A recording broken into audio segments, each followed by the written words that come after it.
dañuy wax ni daal match bi jeex na jeexee na en égalité kenn gañewul ci ñoom ñaar indi na coow lu bari mais combat moom su ma si doon analyser dama naan combat la boo xamante ni si nu ko commencé bu ko continuer woon def naa ni moo doon gañe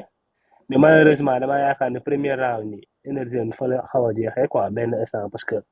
foofu dafa joxe lépp da ngay gis ni léppam la joxe mais finalement voilà demeewul comme ni nga ko bëggee woon mujj bi tamit mu tenir xam nga def li ko war ba combat bi jeex ba combat bi jeexee malheureusement gañewul mais tamit dañu koy féliciter xam ni voilà na gën a liggéeyaat rek parce que li ko manqué woon pour mu jël titre bi daanaka bariwutoon donc combat moom demee na nii daal mais na ci gën a nekk rek xam ni moom ak gars yi moom du combat quoi man moom gëm naa ni kii moom niveau UFC la quoi très franchement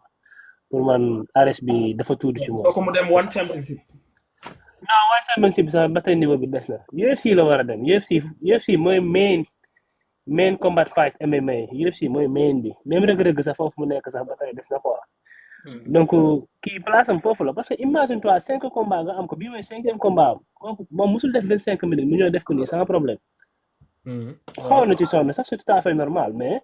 loolu maanaam boo fa tegaatoon keneen du ko def de mbir yi nekk Sénégal sax bu newoon place am moom lu mu def du ko def pour te dire donc champion la quoi boo ko xoolee xam ne rek moom champion la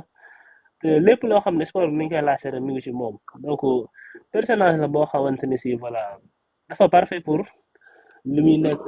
métier bu mu nekk nii mi MMA na jéem a dem UFC quoi na jéem a combattre ak gars une autre fois jéem a jël belt bi après nag mu xool ak entourage ni muy def ba dem UFC parce que foofu am na fa place quoi.